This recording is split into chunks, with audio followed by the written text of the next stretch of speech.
Good evening. Welcome to the August 21st, 2017 Troy City Council meeting. We are pleased this evening to have Pastor Weatherly Verhelst from the First United Methodist Church to lead us with the invocation. Please rise for the invocation and remain standing for the Pledge of Allegiance. Good evening. Holy One, we thank you for the day that is past, for the play of light and dark, and your reminder that light will always prevail. As we gather tonight, bless our leaders and all the citizens who have come to work together tonight. May we be honest. May we be clear. May we be wise in our speech. May our work together tonight be for the benefit of our community and our world. We ask all of these things in your precious name. Amen. Amen. I pledge allegiance to the flag of the United States of America and to the republic for which it stands, one nation, under God, indivisible, with liberty and justice for all. Thank you, Pastor. Troy City Council meeting is now called to order. The roll call, Ms. Stewart. Mayor Slater? Here. Councilmember Abraham? Here. Councilmember Baker? Here. Councilmember Henderson? Here. Mayor Pro Tem Hoderick? Here. Councilmember McCowan? Here. Councilmember Pennington? Here. All present. If you have a cell phone, please turn it off for this meeting. Our first order of business are certificates of recognition and special presentations. We have two this evening. C1 is a legislative update by Senator Marty Nolenberg. Good evening, Marty. Good evening. Welcome. Well, thanks for having me, and appreciate being first. As you know, I've been trying to come by a couple of times, once or twice a year, to kind of give you a legislative update. I'm here to do that. We've been making our rounds around the district. The state is actually getting a lot of things done. You hear about what's happening on the national front. You know, at the state level, we actually get a lot of stuff done, and I want to kind of highlight some of those items. Obviously, the budget is critically important. If you look at our responsibilities as lawmakers, we have one constitutional obligation, and that's to balance the budget. And so we got it done. Our budgets expire September 30th. New budget begins October 1st. And so for the 7th year in a row, we were able to get a budget done several months early. And why is this important? Because all of you have a budget. You want to know how much money you're going to receive. School district budgets begin July 1st as well. And so it's important that we give you that same sense of certainty to know how much money you'll be getting from us. No different than your own personal households. If you own a business, you want to know how much money is coming in every month. You want to know what your expenses are. And so by giving you that sense of certainty, getting a budget done, it's critically important 7 years in a row. The current budget, the general fund portion of it, is $10.2 billion. The general fund, general purpose, overall budget is $54 billion. The general fund portion has not really gone up that much going back the last 10 years. It's about 200 to 300,000 more than it was about 10 years ago. The general purpose budget has gone up, and people ask me, well, geez, you guys are spending all this money. And the reality is our purse strings are very limited, so we've not really, our general fund is very limited. So why is the general fund, general purpose gone up? Matching dollars from the federal government. So the federal government will come to us and say, you give us $1, we'll match it with $2, $3, $4 back. And so we have to evaluate whether or not these programs are good for the taxpayers in Michigan. And so that's why you see more general fund, general purpose dollars in the budget, but the amount that we control has really not gone up. I get that question asked a lot. Some of the highlights: public safety, we increased 150 new troopers in the State Police Academy. Cyber crimes, very critical issue. A lot of stuff going on, a lot of cyber crimes, and so we put money into that program as well. Skilled trades, we all know that jobs are important, and there's a shortage of electricians, plumbers, the skilled trades areas, and so the budget includes some extra money for skilled trades. Revenue sharing, I know you're really interested in that. It actually increased $18.8 million over the prior year overall. For Troy, it's a 2.1% increase over the prior year. So I think, we recognize as lawmakers that anything we can do to help our local communities, it will go a long way. We all live in a local community. We want to see that you have the proper fire, police, and all those sort of things, and so roads. So that went up. School aid budget, great budget for school aid. If you talk to your superintendents here in Troy, very good budget. Overall, it's $14.6 billion.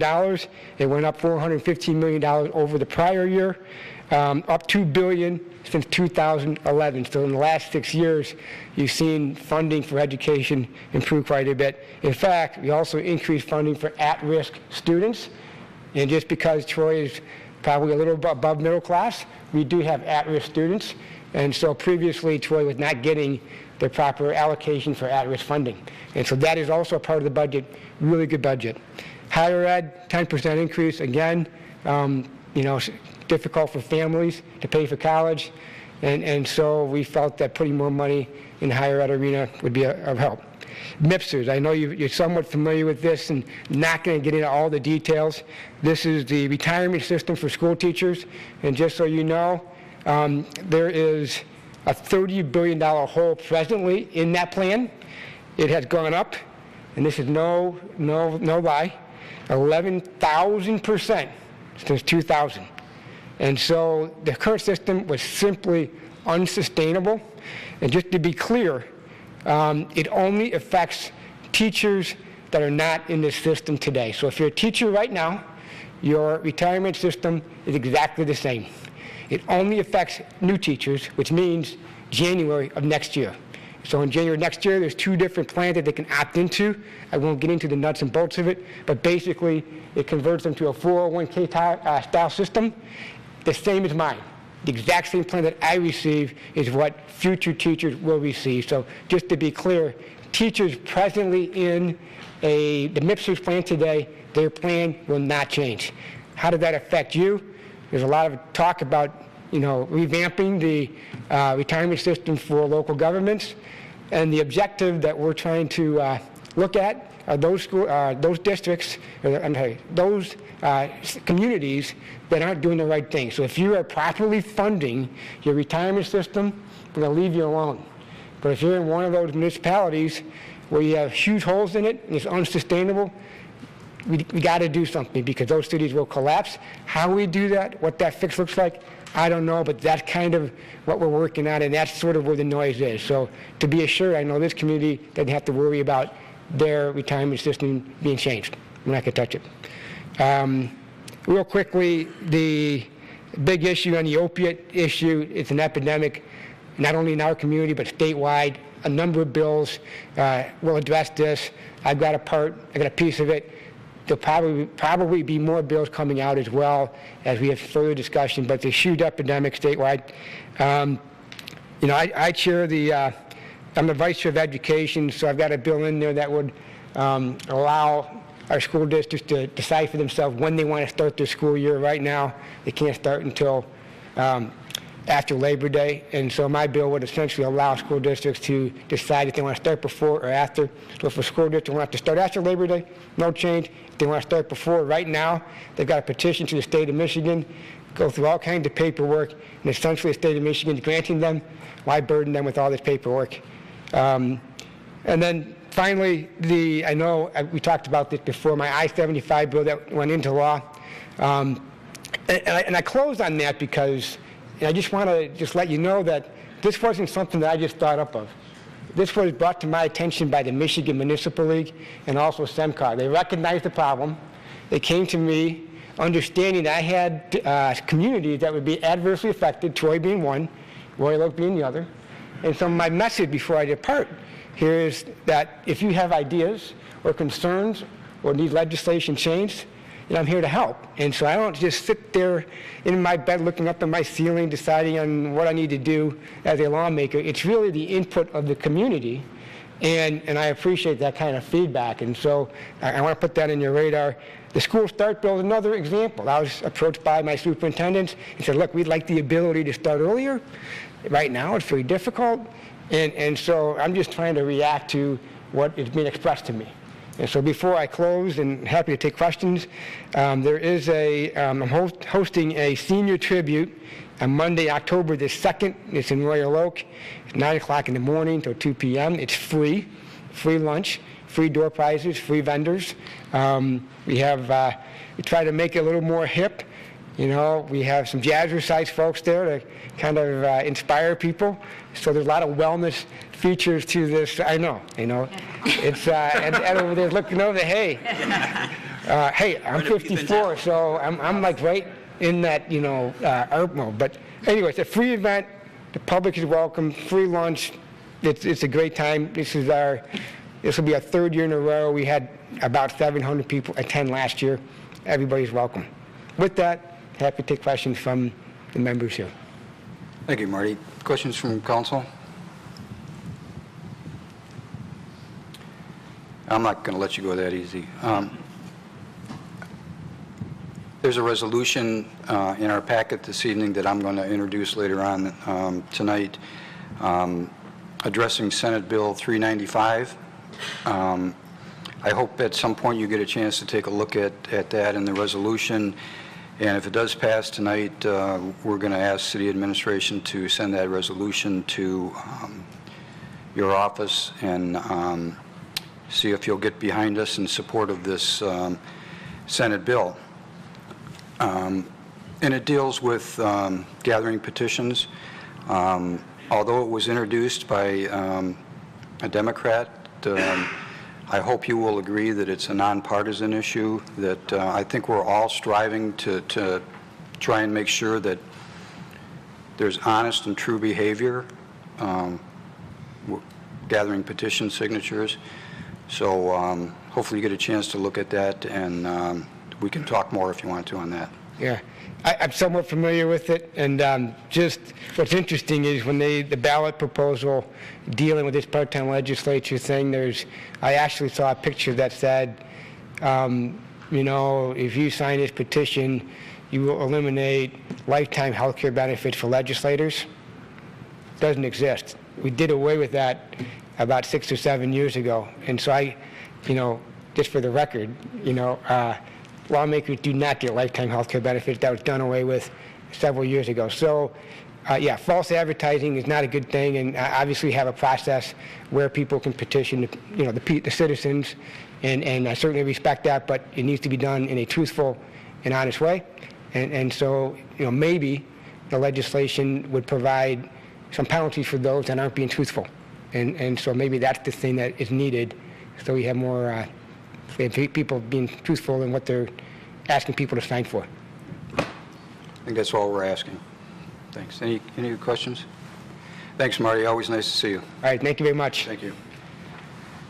C2 is mixed recycling program and cart delivery update. And I believe Emily Frontera from the Public Works is here to speak on this. Good evening. Good evening, Mayor, Council. I'm here tonight to present a brief update on the city's transition to single-stream recycling, or how we like to call it, mixed recycling, and the new recycling cart rollout. This also happens to be one of our strategies, 2017 strategy number 13. In partnership with SACRA and 11 other communities, a new recycling process was initiated, single-stream recycling, as we refer to it as mixed recycling. SACRA is a municipal corporation made up of 12 communities, in which Troy is one of. SACRA operates 3 facilities. I guess I need to do this. SACRA operates 3 facilities: a transfer station for refuse disposal, compost site where we pick up the yard waste and create compost, and then the materials recycling recovery facility, which is also known as the MRF. And that's where we collect recyclables, electronics, and hazardous household waste, and we process those. In May of 2000, this year, the MRF was we started modernizing the MRF to process mixed recycling. We hope to have that completed by early December, the goal is. The difference between dual stream, which is what we currently process recycling, to single stream. Dual stream is where you have to separate recyclables at the curb. So residents and the drivers need to separate paper from everything else being glass, metal, and plastics. Single stream recycling is you just put everything together in one container. And it's much easier for the drivers and the residents. And the sorting gets done at SACRA. In addition to this new mixed recycling initiative, we have also partnered with communities and SACRA to roll out these new great recycling carts. They're 65-gallon in size. They're a little bit larger than the current bins, and they hold a lot more. This is funded through the communities along with some grants from the Michigan DEQ and the Recycling Partnership. Cart deliveries started in July 17th, and they completed in 2.5 weeks, which was a great deal because we delivered 24,000 carts. The carts, with that, only 12 carts were refused at the house, and as of last week, we only had 75 calls to have them removed. Initially, condos were not included in the list of deliveries because of a few different factors.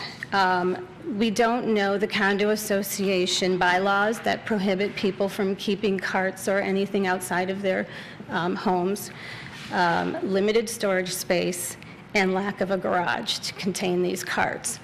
So the thought was that we would not do this, and then hopefully these condo complexes would contact me. If I had a list, I would be more than happy to contact them all, but I don't have the association list.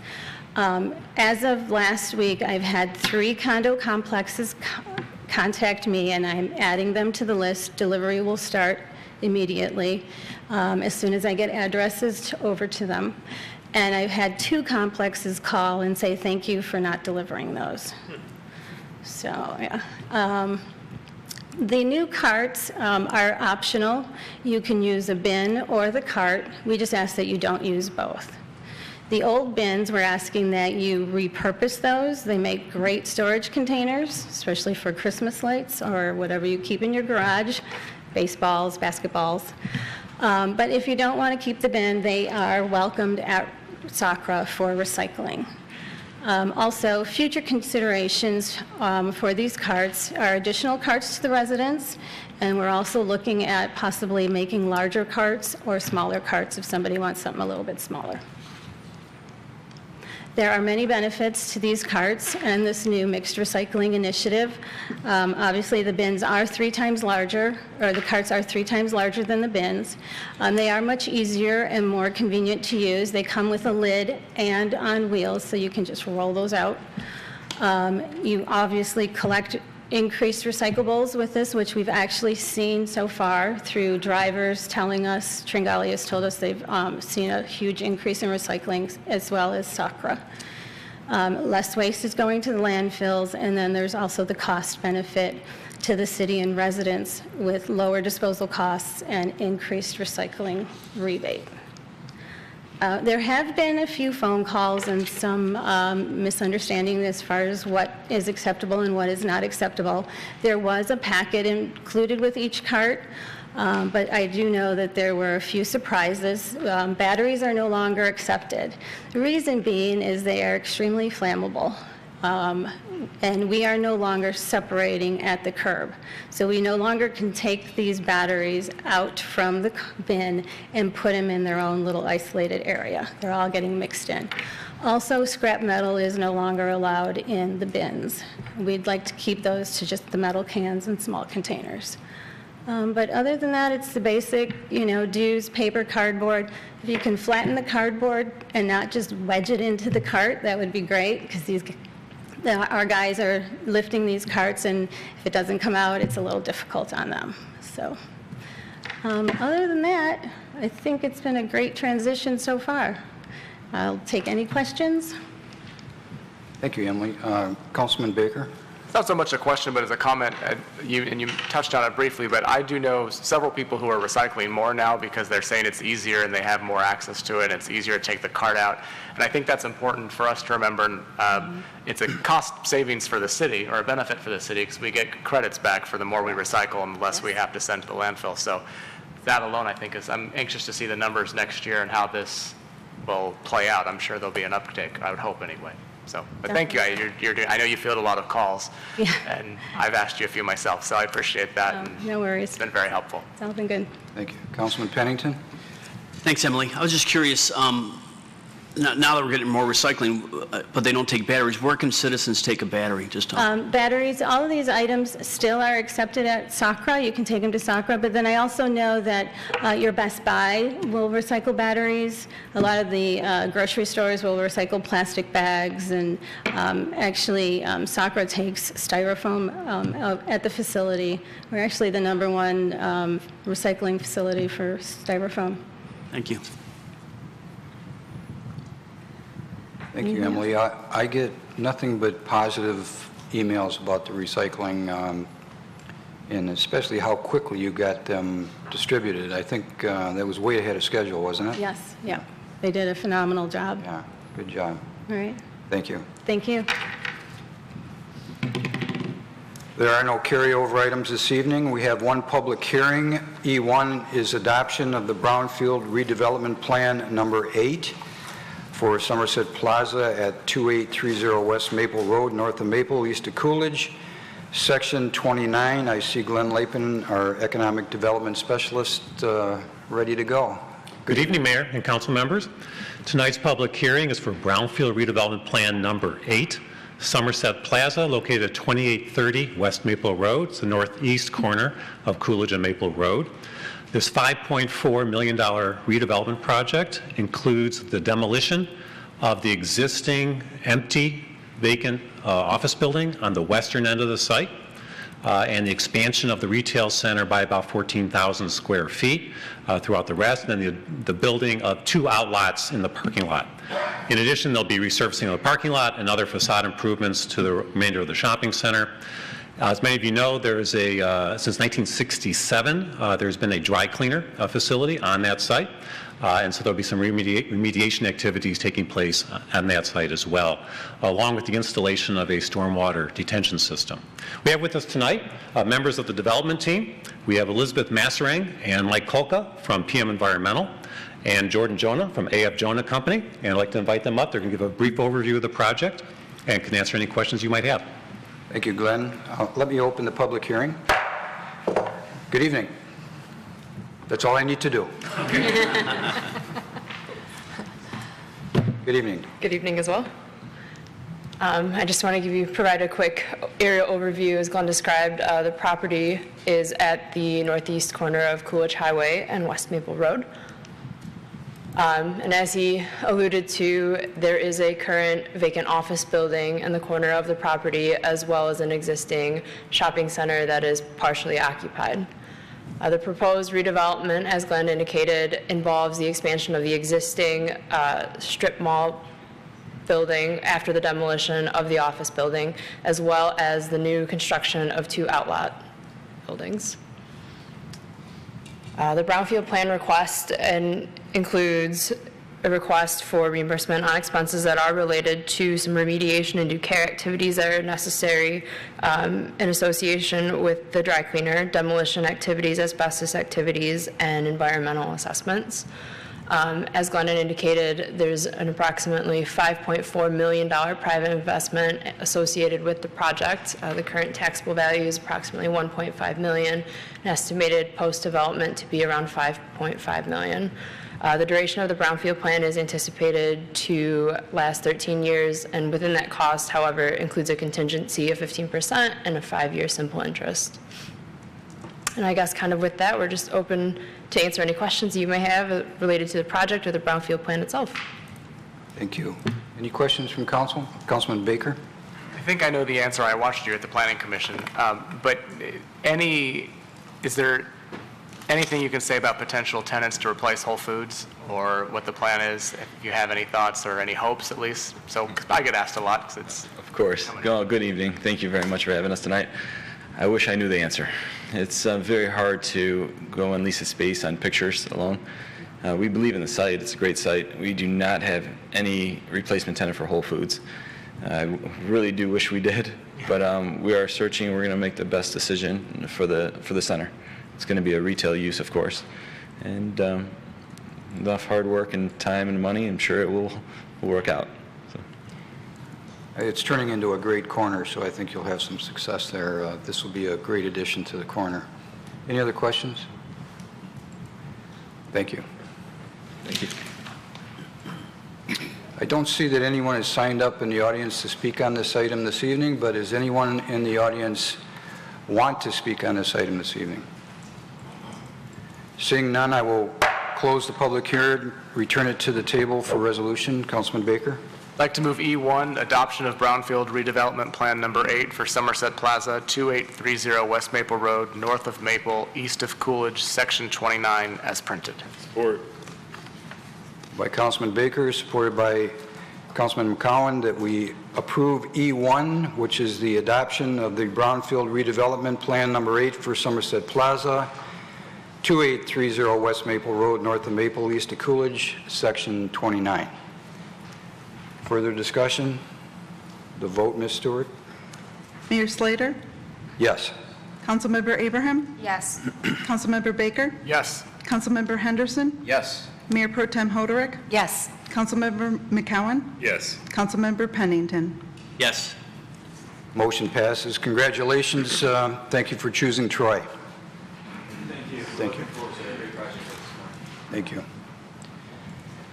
Next on the agenda is public comment for items on the agenda from Troy residents and businesses. I will first call on Mike Culpepper, Troy resident, who wishes to speak on C2.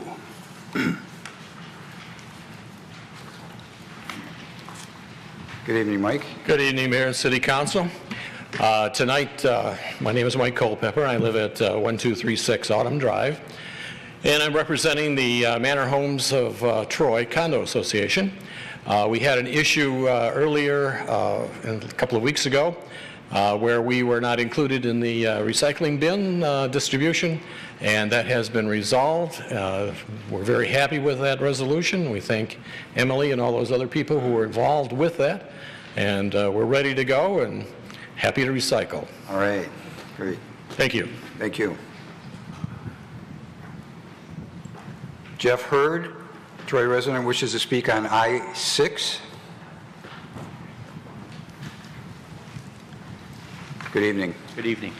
My name is Jeffrey Hurd. I live at 6021 Niles Drive, and I'm in favor of the proposal to remove the no parking signs on Niles Drive from Square Lake Road. It only affects about a third of the block, and it actually affects about 3 houses on the west side of the street and 1 house on the east side of the street. And it gets inconvenient not all the time, but sometimes if you're having a family gathering, a barbecue, or a holiday dinner or something of that sort, then your family can't park anywhere near your house. I have a mother that's uses a walker. I have a nephew that's got 3 small children, so it does get to be inconvenient sometime. And we have established a relationship with the doctor's office across the street. He's been very cordial and allowed us to use this parking lot in the past. But, sometimes, we don't like to always ask or, inconvenience him and things. So I just think that I just don't see the reason for it, why you can park on 2/3 of the street, but not on the other third. It just makes no sense to me. So, okay. Thank you. Next, I'll call on Carol Kosh, Troy resident, wishes to speak on I-6. Good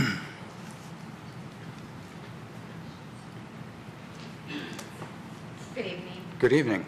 Thank you for the opportunity to speak. I started this thing over on Niles. You started this? I started it. I'll tell you, I've Not been too often we get somebody to admit that they started. Yeah, fully responsible. So I've been at the residence for 23 years, and Dr. Heideck has been very generous with allowing us to use this parking lot when we request it. However, we also know that in the future, it's very unlikely that we may have such a cordial individual allowing us to use the parking lot. When I moved in, our homes, Niles is one of the oldest streets, so when I moved in, our home could fit 4 plus 2 in a driveway, but as I've noticed, my neighbors have larger vehicles, so they can barely fit 2 on. My original proposal was east or west side, but as I learned in the council meeting, west side has fire hydrants, and therefore it's inappropriate to be able to park on them. We don't want to inconvenience Mr. Bill Warren, who lives on the east side. It's just, to me, it's unfair. It's our property. If they could park on our place, we certainly would allow it. And as neighbors, we really do share. We're trying to create a win-win situation. So again, it's my fault. I really wanted to initiate the west side, but I understand that you just can't because of fire hydrants. So we're just looking to not, again, destroy the property value of our neighbor, but to somehow allow that should we move from Troy, and I am looking to move from Troy to another house in Troy, if that should be the case, that any potential new homeowners would come in and at least know that they're not going to be breaking the law. We never even had complaints before with people getting ticketed because usually we work around them. So again, this isn't to do anything imposing. We're looking for a win-win. We just want the ability to say, hey, Troy is a family-friendly community. We want you to have your friends over. We want you to have your family come by and not feel like we're doing any damage to, we don't want to destroy any emergency vehicle situations. We don't want to be in the way. We're just looking for a little room to be able to say, yeah, we want to help each other out. So. Thank you. Thank you. Next, I'll call on Fran Merschman, who wishes also to speak on I-6. Good evening. Hi, good evening. My name is Fran Merschman, and I live at 6041 Niles. I recently moved here, and I can honestly say I love the area, the location we're in. I'm here tonight to ask for the removal of the 2 no parking signs on the east side of Niles. Since I moved here, I've received a parking ticket because our driveway cannot accommodate all the cars we have, and when we have visitors as well. So I don't know what else to say. I would just like to be treated just like the rest of my neighbors on Niles. Thank you. Thank you. That concludes those that have signed up to speak.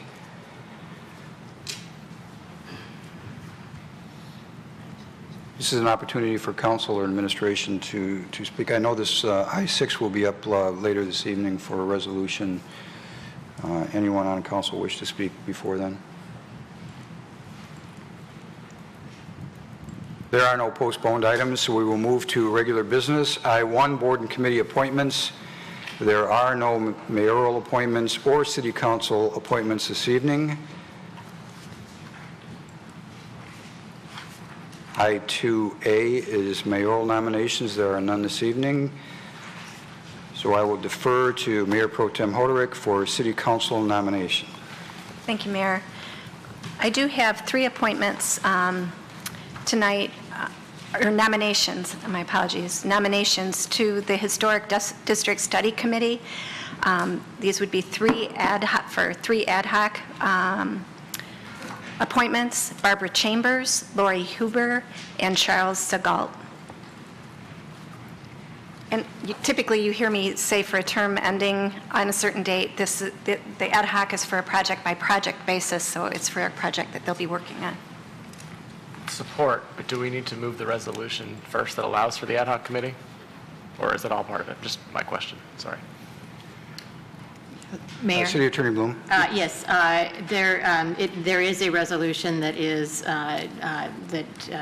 in your packets, and it probably would be most appropriate to have that resolution passed first before you actually nominate the persons for it.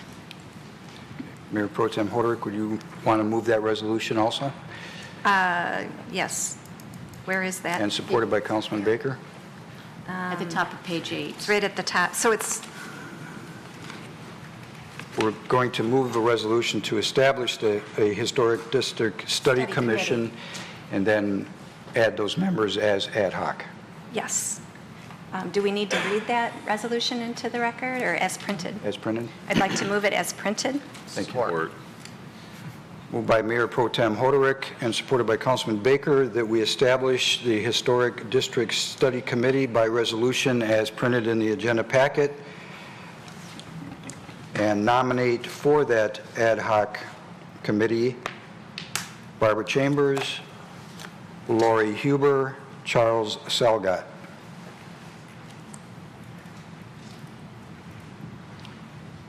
Any discussion on that? The vote, Ms. Stewart. Councilmember Abraham? Yes. Councilmember Baker? Yes.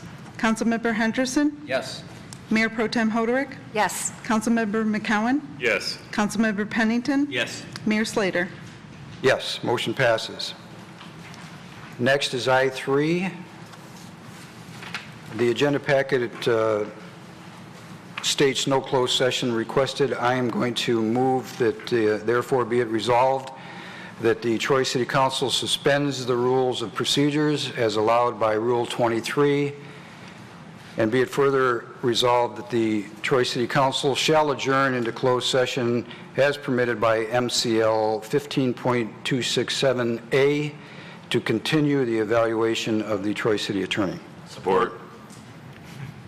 Moved by the chair and supported by Councilman McCowen that we suspend the rules of procedure as allowed by Rule 23, and be it further resolved that the Troy City Council shall adjourn into closed session as permitted by MCL 15.267A to continue the evaluation of the Troy City Attorney.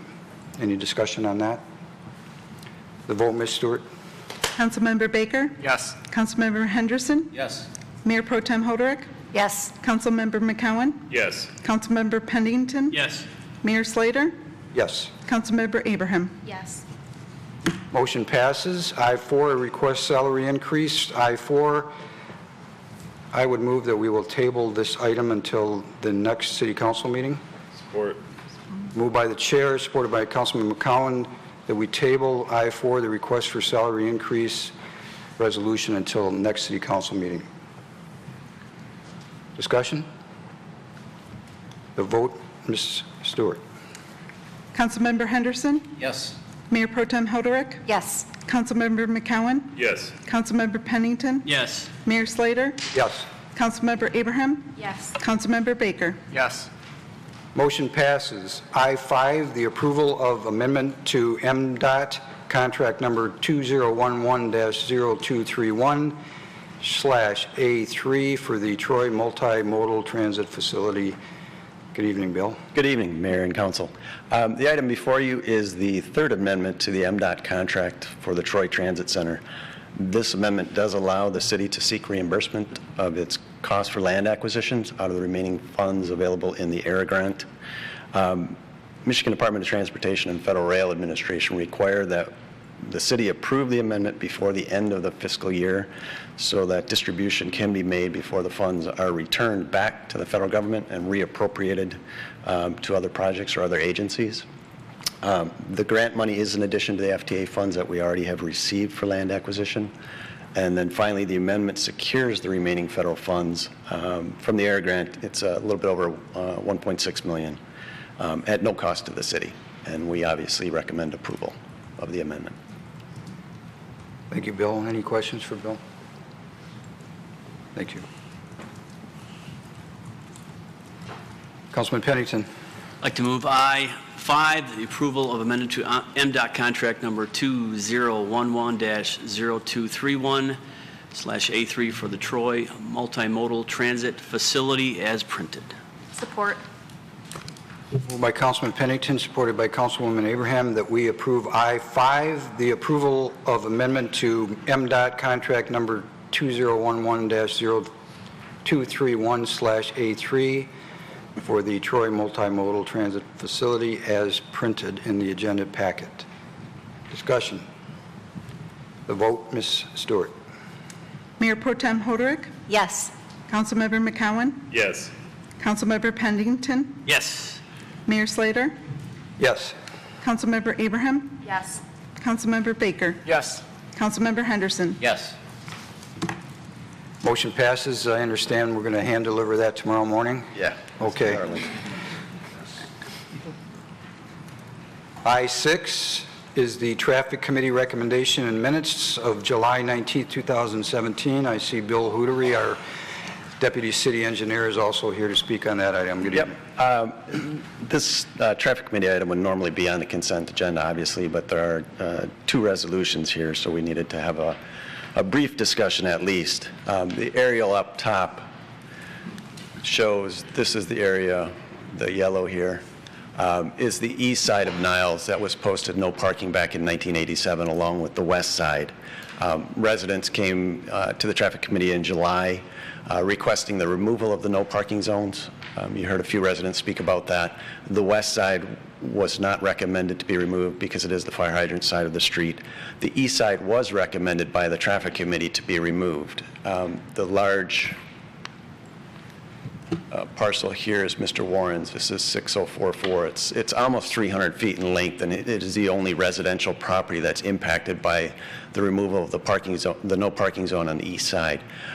So there is an alternate resolution, and there was mention of a win-win. I think this probably would be a win-win because it would free up about 300 feet of space on the east side of the road if you take out the 20 feet by the intersection, 20 feet by Dr. Heideck's office, and then 20 feet by north and south of Mr. Warren's driveway.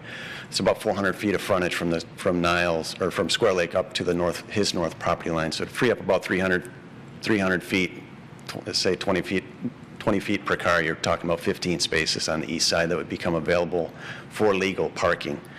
So the Resolution B retains the no parking on the west side, but creates or shrinks the existing no parking zone to a space 20 feet north and 20 feet south of the driveway to 6044 Niles.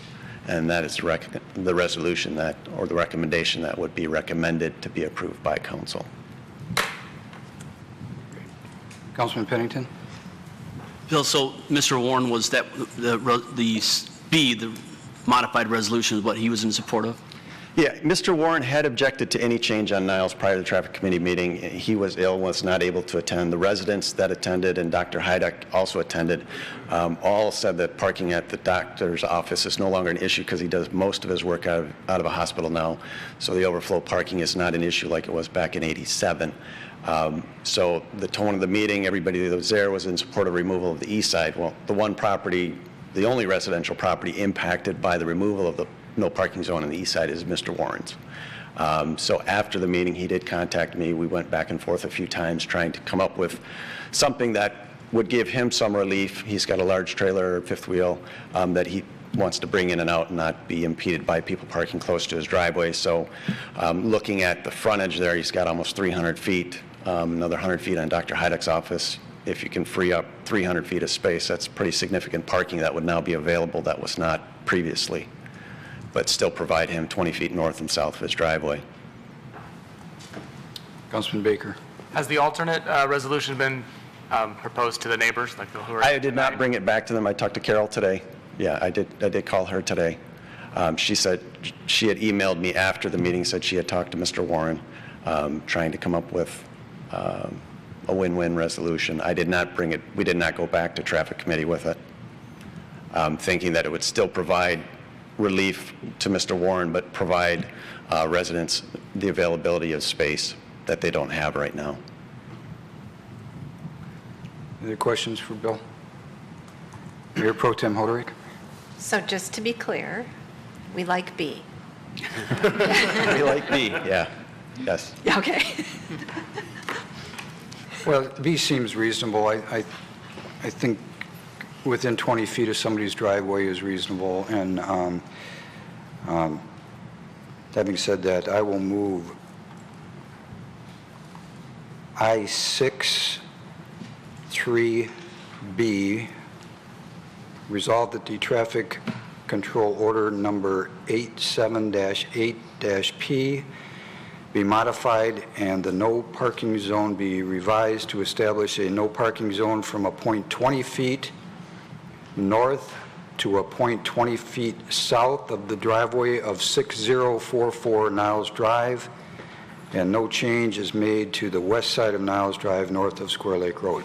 Support. I think you won. Moved by the chair, supported by Mayor Pro Tem Hoderick, that we approve I-63B as printed and read into the record. Any further discussion? Councilwoman Hoderick. I just want to Mayor congratulate, Pro Tem. either way.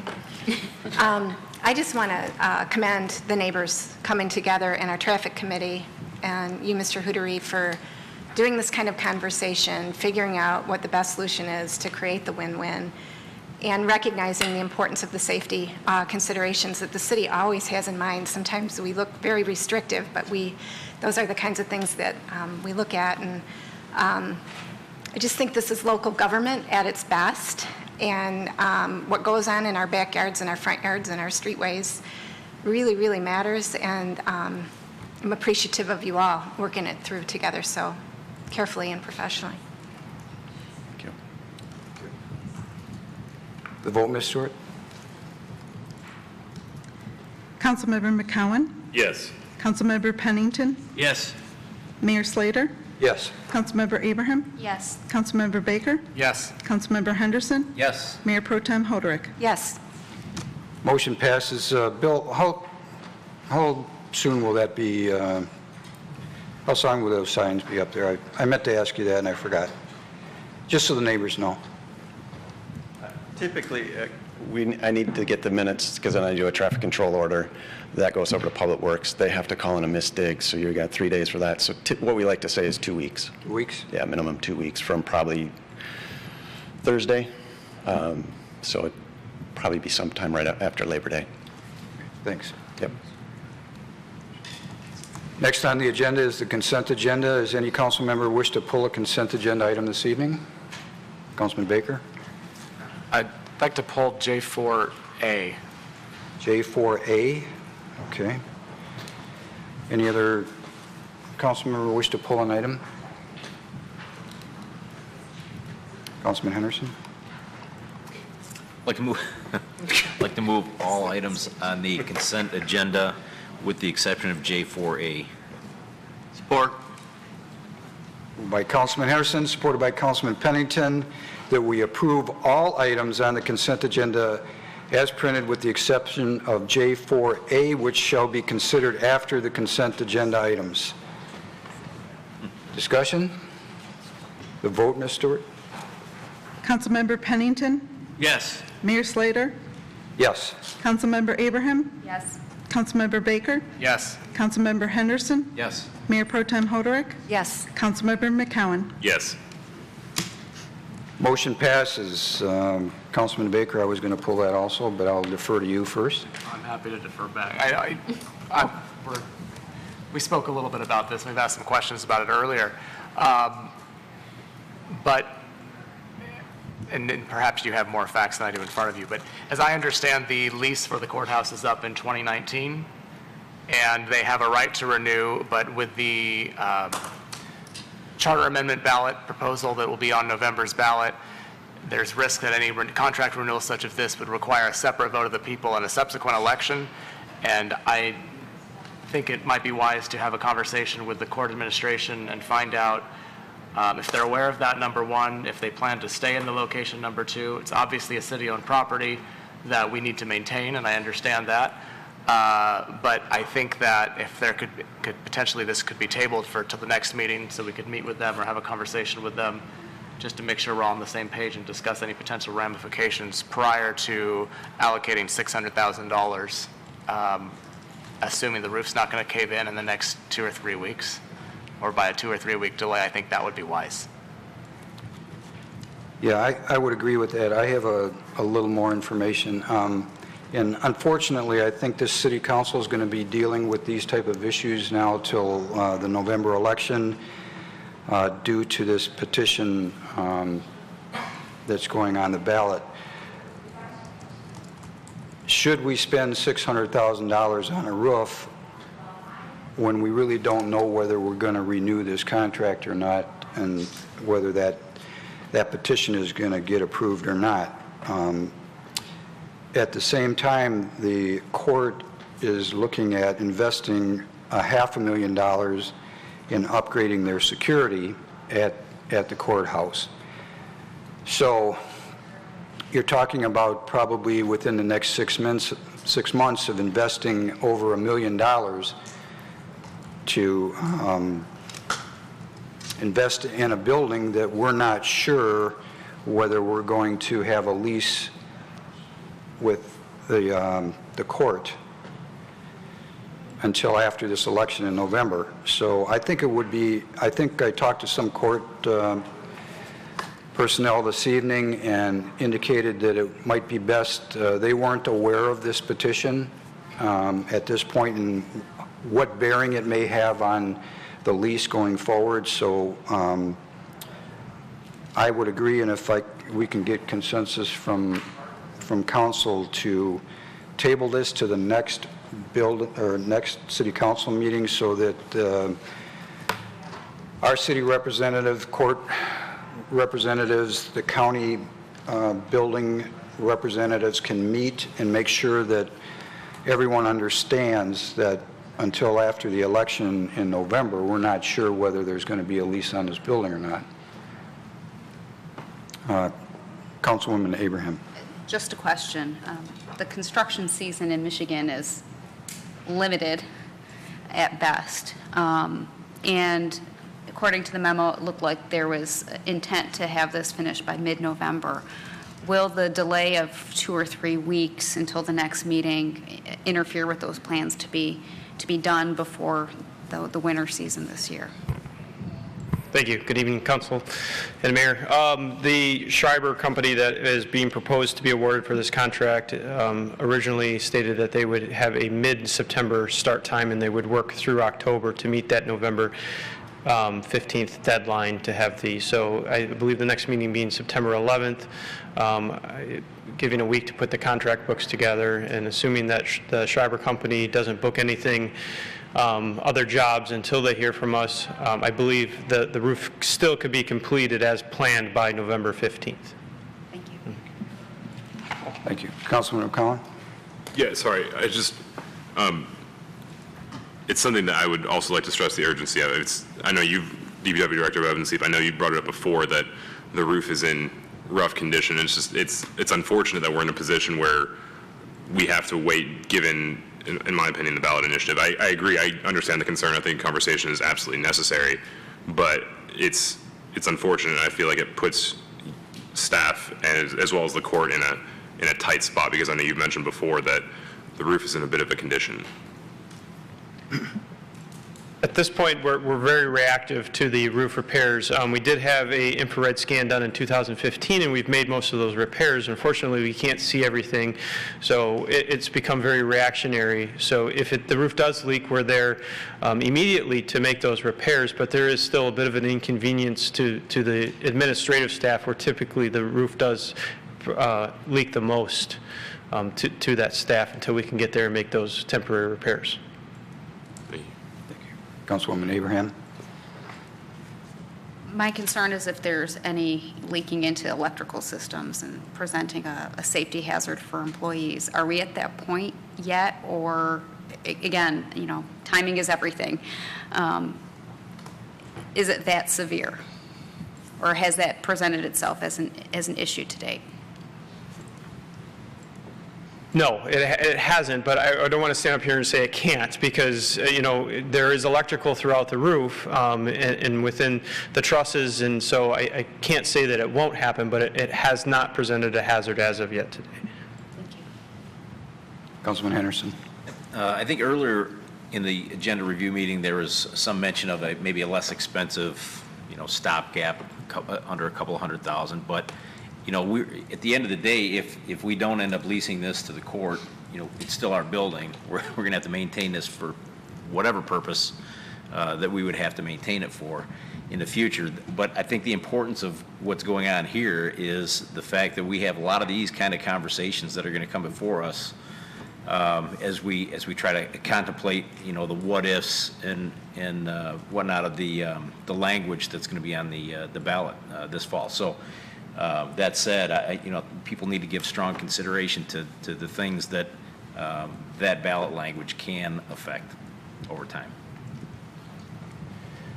My concern mainly is that the court administrator and the Oakland County building facilitators don't know anything about our ballot initiative, and I think we owe it to them to have a conversation with them and let them know the potential that could happen because this lease is up in 2019, and they're the only ones that have an option to renew. The City of Troy doesn't have an option to renew.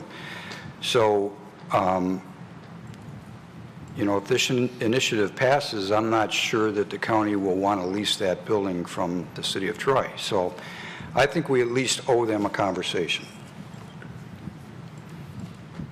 So having said that, with your permission, I will request that we table J4A until City Administration can set up a meeting within the next 2 weeks with the Court Administrator, Oakland County representatives to discuss the lease. And if you could make a report back to council prior to next meeting and have this on the agenda for the next meeting. Support there? Oh, support. Moved by the chair and supported by Councilman Baker that we table J4A for the reasons indicated until the next city council meeting. Any further discussion? The vote, Ms. Stewart? Mayor Slater? Yes. Councilmember Abraham?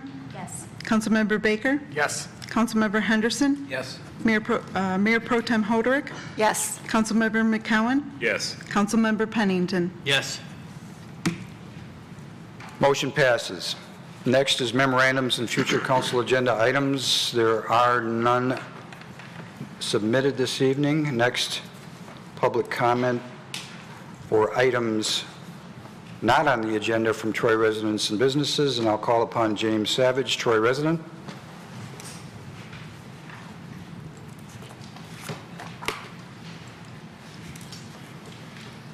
Good evening. Good evening, Mayor. Good evening, City Council. I'll start with the Civic Center Parkland. When the green space is gone, it ain't coming back. I am, through the chairman, addressing the whole council as a body. At the last council meeting, you approved a resolution to request the State Attorney General to investigate illegal activities regarding the local petition. As the person who first opposed your Civic Center plan, I assumed I was the target. If that resolution was meant to intimidate me, it failed miserably.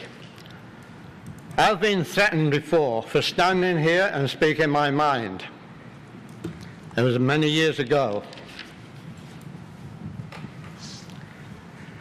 You, the council, approved the plans to build on our parkland. Now, who is going to take responsibility for this political mess that you have created? And once again, I go back to the question, who was responsible for the demise of the 2004 Task Force Civic Center plan? If the answer to that might give us the answer to many questions. I believe I have a responsibility to my family and to my community. Is your responsibility to the citizens that you represent, or to the mayor, or the city manager, or who? So many questions. I come here asking questions, no answers. I'm going to quote the July 10th Gazette. This is a very valuable piece of land, but it does not provide revenue to the city. Is that where we're at? We have to provide revenue for everything? Going back to 2004, in the same year, the task force plan and the convention center. And if we don't learn from that, we're destined to repeat it. On the agenda is one, a resolution to approve Senate Bill 395. Before you approve this resolution, you should at least name the accused citizens. Senate Bill 395 may have merit. I haven't read it. It might be a good bill. But this resolution is just another attack on our citizens. Thank you. Thank you. Next, I'll call on Aaron Green, Troy resident.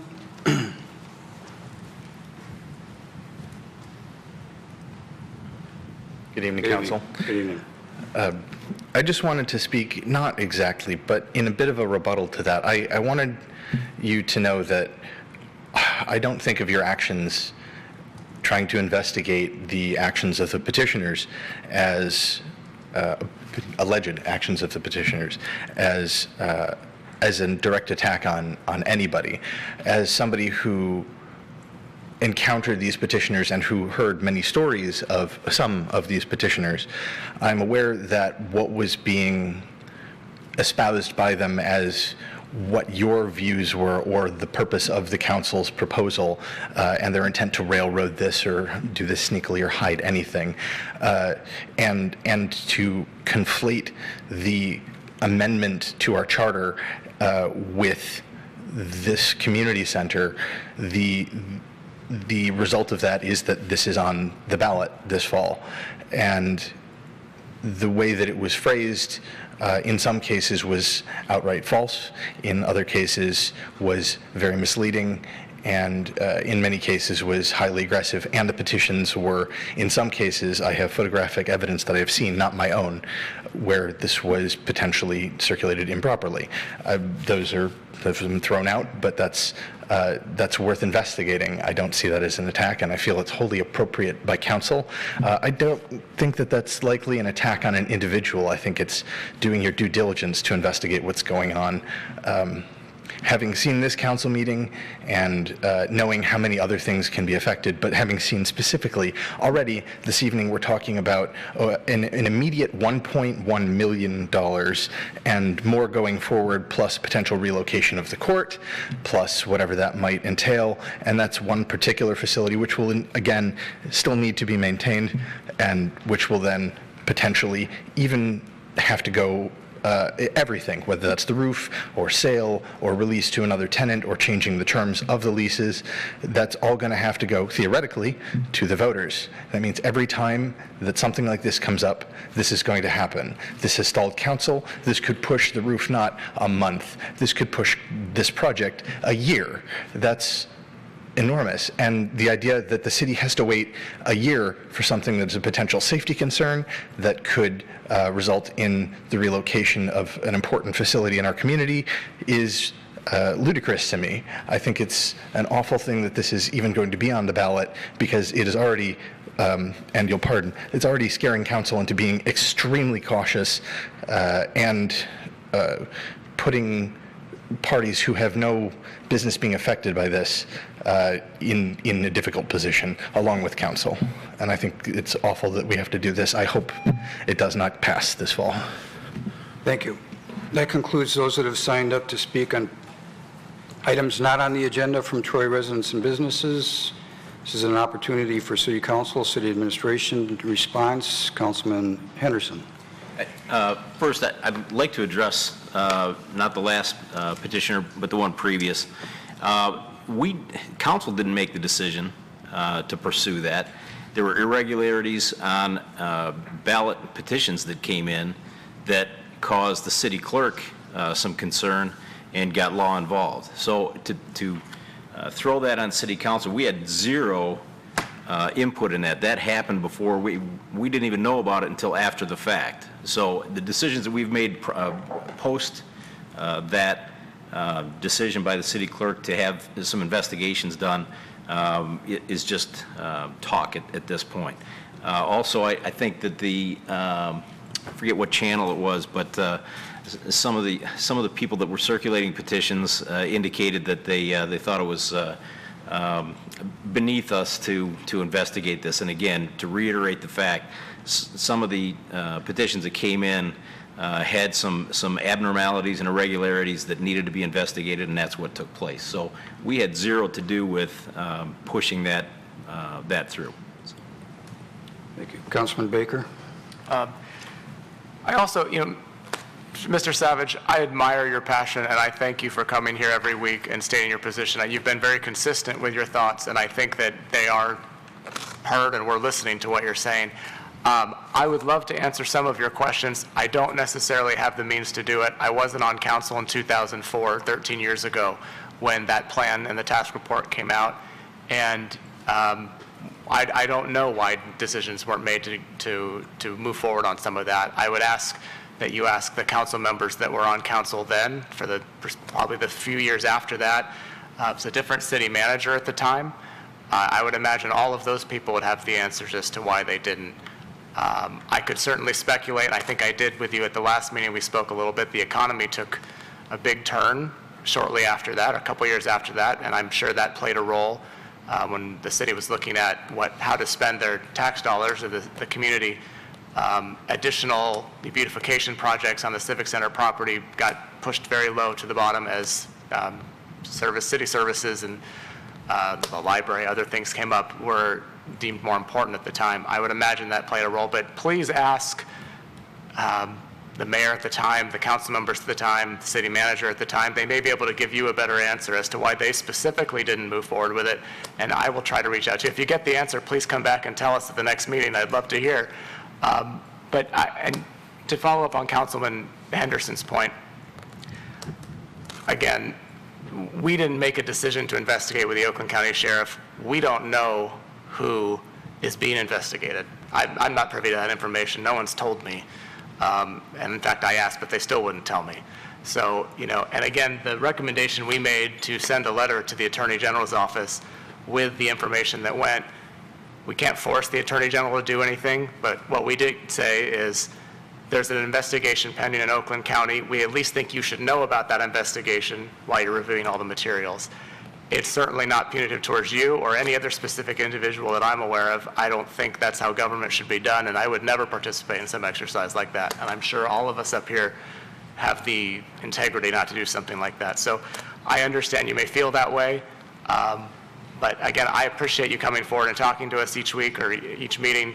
It always gives me something interesting to think about and as we go forward. So thank you, and please don't stop. But if you get the answers to some of those questions outside of here, please bring them back to us or call me or email me separately. I'd love to chat about it.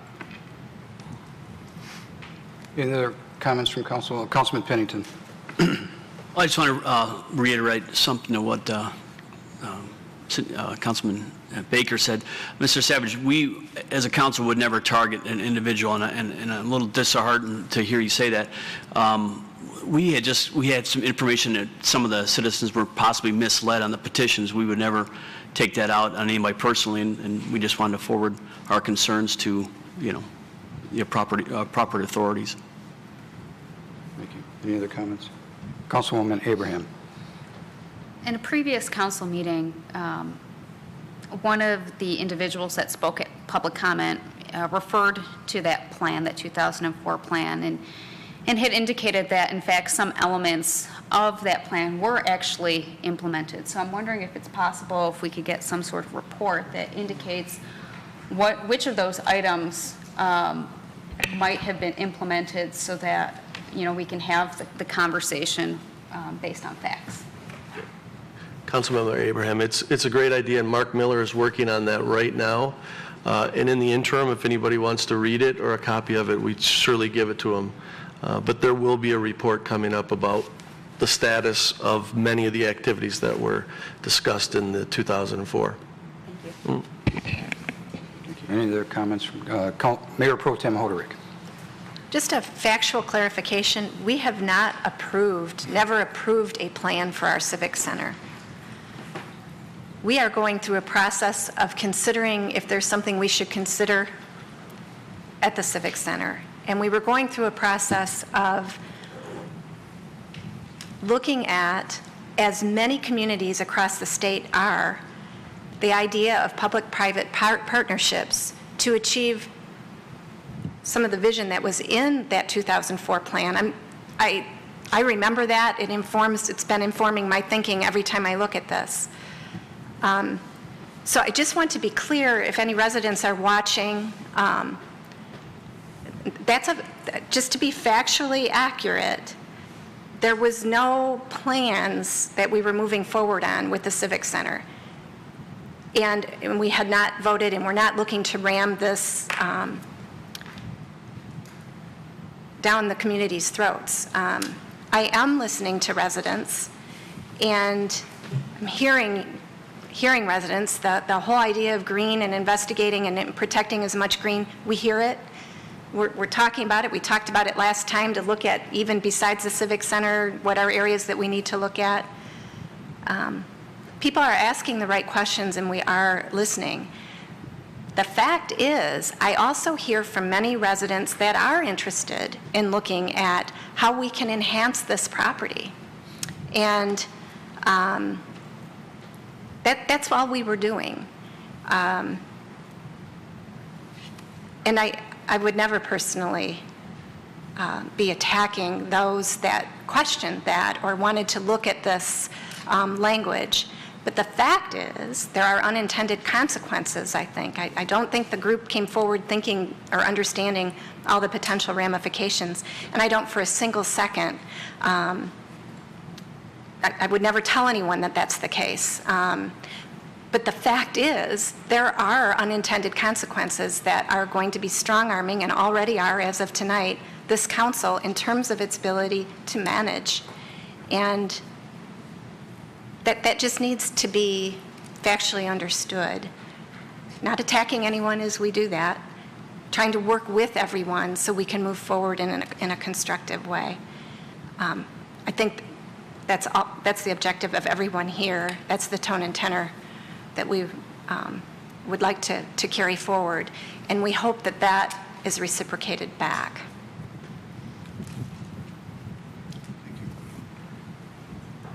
Councilman McCowan? Yeah, in response to, there was one comment tonight, do we have to provide revenue for everything? As someone who spent the majority of my career in finance, I mean, the short answer is yes, frankly speaking. It costs money to run a city, and it costs money to provide services to its residents. So that's not to say that every decision that should be made is, if it will generate positive revenue, we should do it. Obviously, that should be balanced against what's in the best interest of the community. But I feel like there's a lot of frustration with the fact that the city wants to make life better for its residents through providing revenue. There's something that I was thinking about this weekend, is that a lot of these long-term leases do provide revenue to the city, and if they go away, that will have a negative impact. So independent of the Civic Center project itself, yes, the city requires revenue to run. It doesn't seem like a very complicated question. So it's frustrating from up here to, there are a lot of questions that are coming in, and a lot of them are valid. And I understand the frustration from a lot of people, but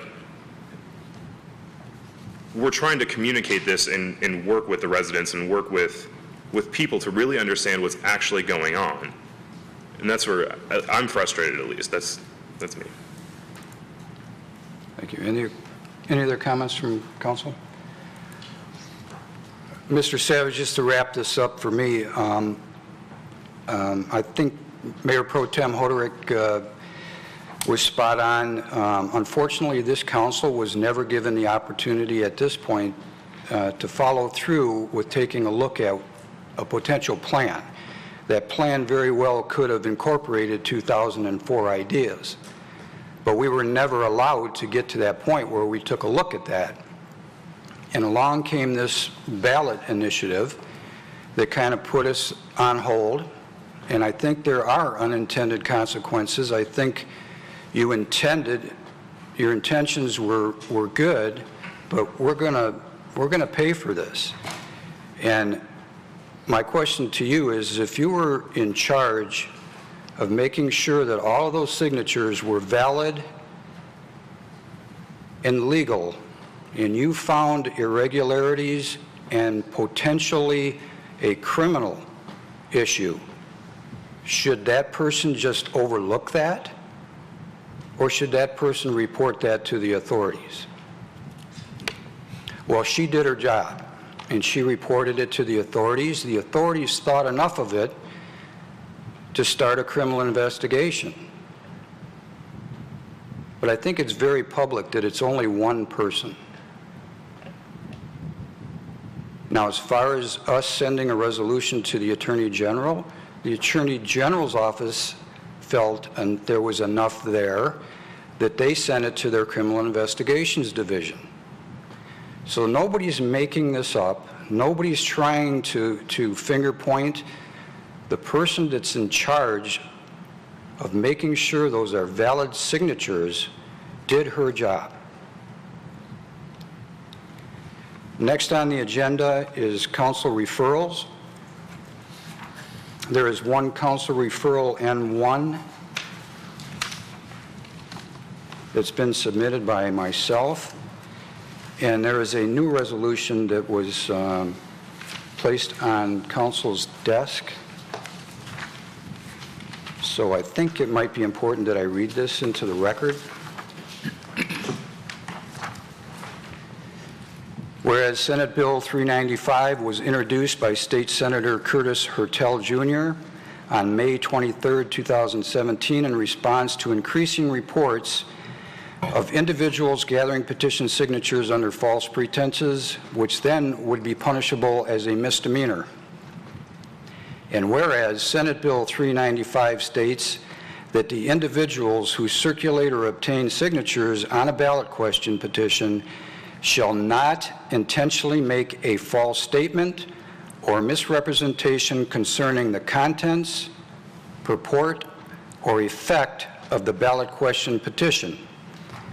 And whereas Senate Bill 395 states an individual, whether he or she is a paid signature gatherer or a volunteer signature gatherer who violates any provision of this section is guilty of a misdemeanor. And whereas obtaining petition signatures by circulators has come into question in the past and recent events have caused the council to have concerns with the process.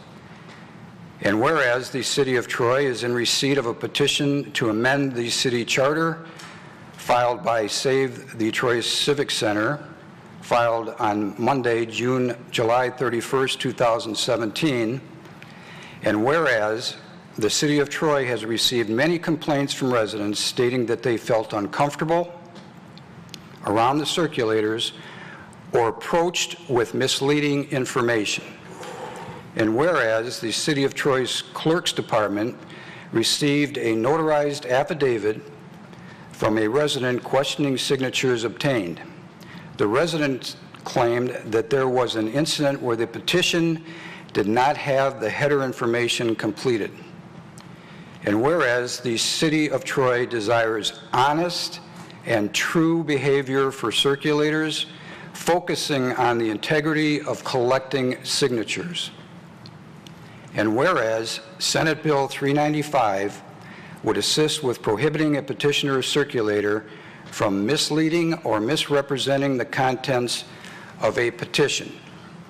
So now therefore be it resolved that the Troy City Council hereby supports Senate Bill 395 and directs City Administration to forward copies of this resolution to the Secretary of State, Senate Elections and Government Reform Committee members, State Senator Marty Nolenberg, and State Representative Martin Hauerlich. Support. Moved by the chair, supported by Councilman McCowan, that we approve the resolution in regards to Senate Bill 395 as read into the record. Just a couple comments from me. There's been a lot of talk about getting emails and getting phone calls, and I think it's important that people understand that we're not making this up.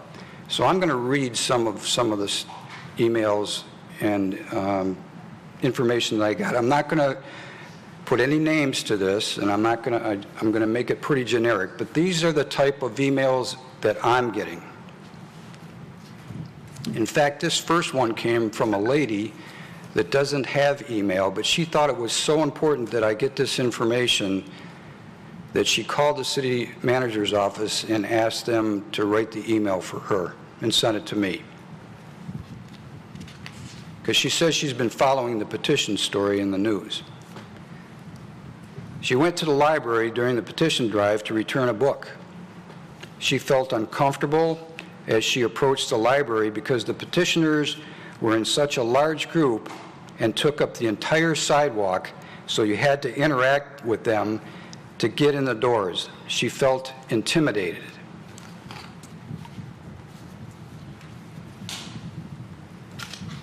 The petition gatherer misrepresented what it was for. I tried getting my name removed, but the city clerk said it was too late. The city clerk has agreed that she's gotten many, many complaints like that. The person wouldn't get out of my office. We felt so intimidated. They came there 3 times, and we would run out the back door. I would have signed anything to make them go away. They approached me and said if I didn't sign the petition, the aquatic center would close. I was giving blood at the police and fire training and harassed into signing the petition while I had a needle in my arm. Sign this petition. It is a vote on whether or not to vote on the town center. I could go on and on and on, but the theme has been always the same. So this is why I am proposing this. I think it's a nonpartisan issue. All we're looking for is honest and true behavior so that somebody doesn't sign something that's been misrepresented to them. Any other comments from council? Mayor Pro Tem Hoderick. There was a comment made about, haven't we learned anything from before? And yes, I have.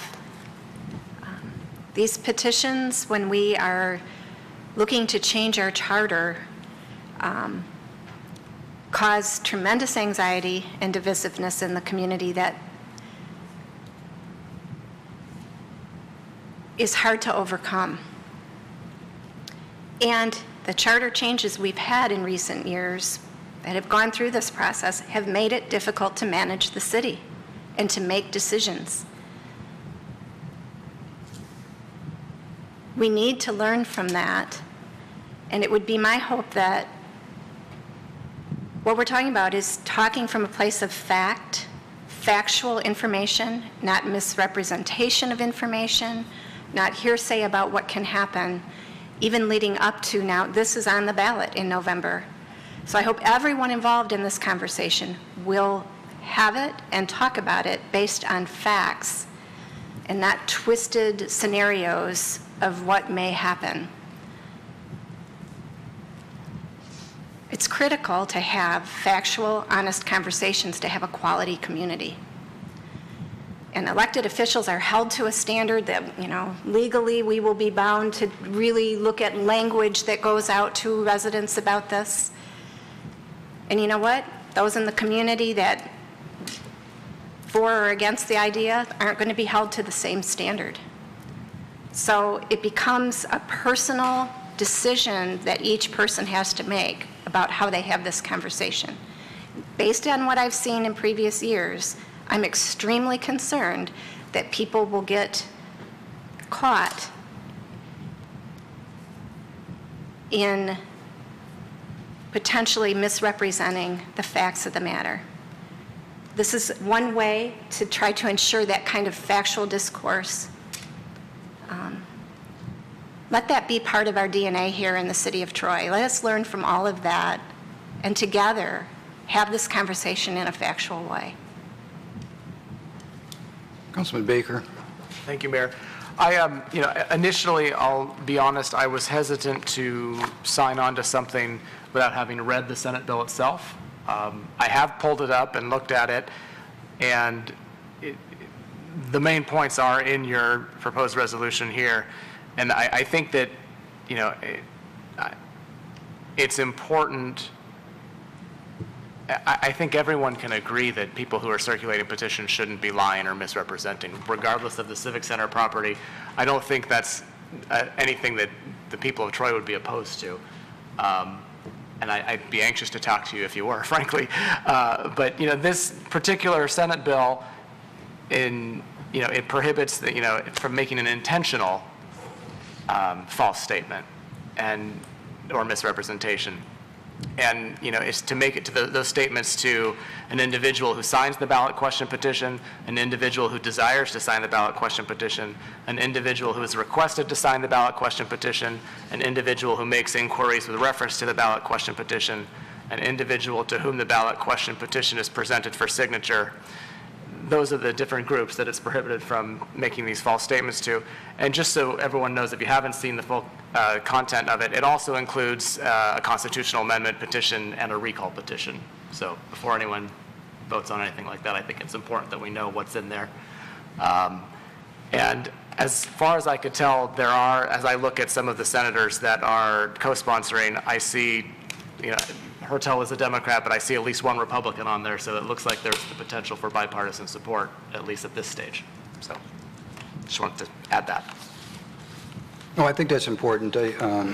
City Manager Kishnick has indicated that this is not the first time that a bill such as this has been presented to the Senate or to the House.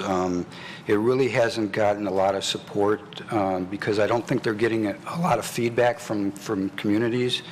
I think the MML has taken no position on this this issue, and maybe we could encourage them to take a look at it. But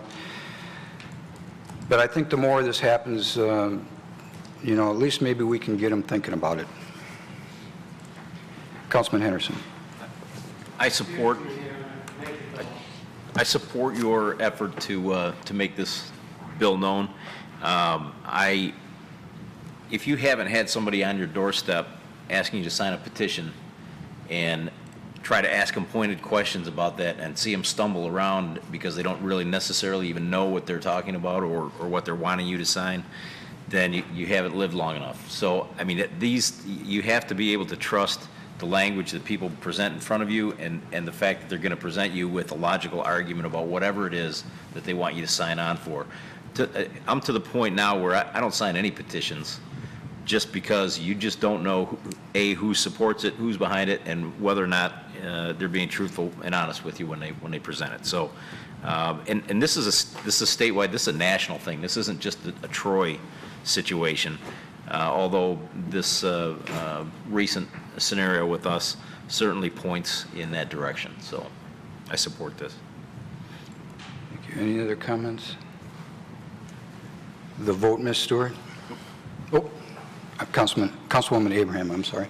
It's quite all right, Mayor. The funny thing about democracy is that it doesn't require honesty, but it sure works better when you do. All 7 of us at this table have been petition gatherers, whether it's for ourselves to get on the ballot or for any other cause. We know what it takes. We've been there, we've done that. And it is a personal choice to represent the petition as written or not. It's just that simple. This council doesn't vote 7-0 every week. We've had some pretty contentious debate over the past year on a wide variety of topics. I think it's extremely telling that all 7 of us coming at it from different viewpoints are all landing in the same spot, which is be careful what you ask for, be honest about what you're asking for, and understand the consequences of what you're doing. That's all we're saying, because we've been there and we've done that, and we expect others to be held to the same standards that we are. Thank you. The vote, Ms. Stewart? Councilmember Abraham? Yes. Councilmember Baker? Yes. Councilmember Henderson? Yes. Mayor Pro Tem Hoderick? Yes. Councilmember McCowan? Yes. Councilmember Pennington? Yes. Mayor Slater? Yes. Motion passes. Next on the agenda is council comments. Any council comments that haven't been made yet? Councilman Baker. Well, we're not going to meet again before we go back to school, but just a reminder to everybody that as kids go back to school, they're walking all over your sidewalks and near your driveways. Please drive safely, obey all the traffic and safety laws regarding school buses, and when the stop sign goes out on their bus, stop, please, so your kids don't get hit. But please be safe and watch out for the kids that are out there. They all of a sudden will be all over the neighborhoods again. So, I think that's it. Councilman Henderson. Just like to put in a plug for the Frightful 5K, and I don't know the date.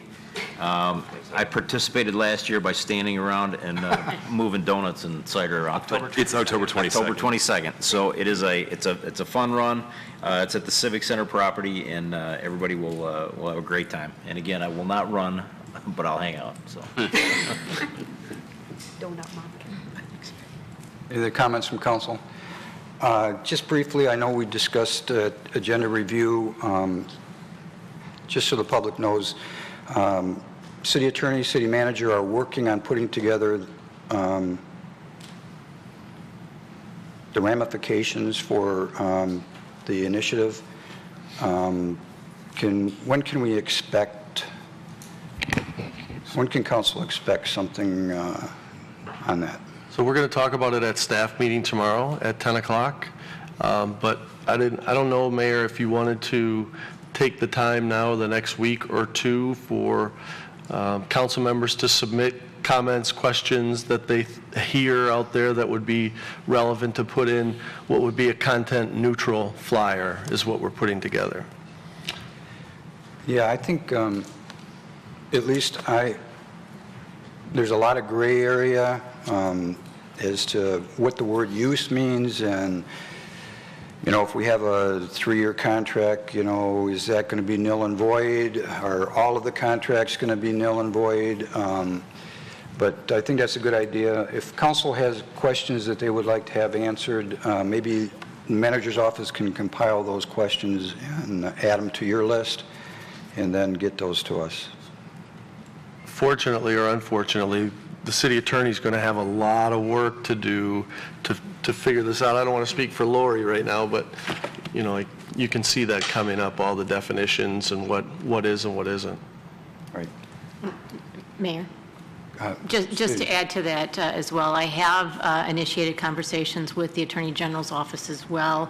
I'd like to get their input on this, and so we are moving forward. It will be not necessarily a ramifications, but it will be a content-neutral, factual brochure that we present to you, and it will be presented to you so that you can have it, digest it, and then hopefully approve dissemination of it before the absentee ballots are out in October.